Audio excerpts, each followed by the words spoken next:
Hi friends, welcome back to our channel crazy sisters. ఇవాళ మన video వచ్చేసి నేనైతే ఇక్కడ కోకోనట్ అండ్ బీట్రూట్ బర్ఫీ అయితే ప్రిపేర్ చేస్తున్నా. ఇది స్వీట్ అనమాట.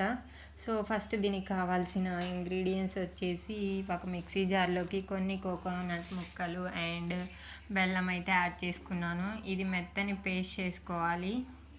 తర్వాత ఒక మిక్సీ జార్ తీసుకొని అందులో కొన్ని బీట్రూట్ ముక్కలు అయితే యాడ్ చేసుకున్నాను. ఇది మనకి వాటర్ కన్సిస్టెన్సీ వచ్చేంత వరకు మిక్సీ అయితే పట్టుకోవాలి. తర్వాత ఇక్కడ ఒక ప్యాన్ తీసుకొని 2 టేబుల్ స్పూన్ నెయ్యి అయితే యాడ్ చేశాను. ఇది కొంచెం కరిగిన తర్వాత 1 కప్పు గోధుమ పిండి అయితే యాడ్ చేసుకోవాలి. యాడ్ చేసుకొని మొత్తం కలుపుతూ ఉండాలి. ఎందుకంటే గోధుమ పిండి కదా, అడుగంటుతుంది. సో కలుపుతూనే ఉండాలి. నెయ్యి అనేది పైకి వచ్చేంత వరకు కలుపుతూనే ఉండాలి. ఇలా కలిపేసిన తర్వాత మనం ముందుగా మిక్సీ పట్టుకున్న కోకోనట్ పేస్ట్ అయితే యాడ్ చేసుకోవాలి. ఇలా యాడ్ చేసుకొని దీన్ని బాగా కలుపుతూ ఉండాలి.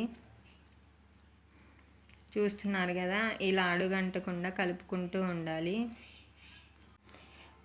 ఇలా బాగా కలుపుకుంటూనే ఉండాలి, బికాజ్ అడుగంటుతుంది కదా.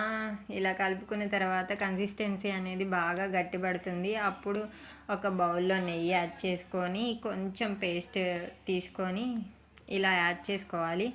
ఆఫ్టర్ దట్ మిగిలిపోయిన దానిలో బీట్రూట్ జ్యూస్ ఉంది కదా, అది యాడ్ చేసుకొని కొంచెం నెయ్యి అయితే యాడ్ చేసుకొని దీన్ని కూడా కాసేపు ఇలా వెయిట్ చేసుకొని పక్కకైతే తీసుకోవాలి. మళ్ళీ అదే బౌల్లోకి 2 లేయర్స్ లాగా అప్లై చేయాలి.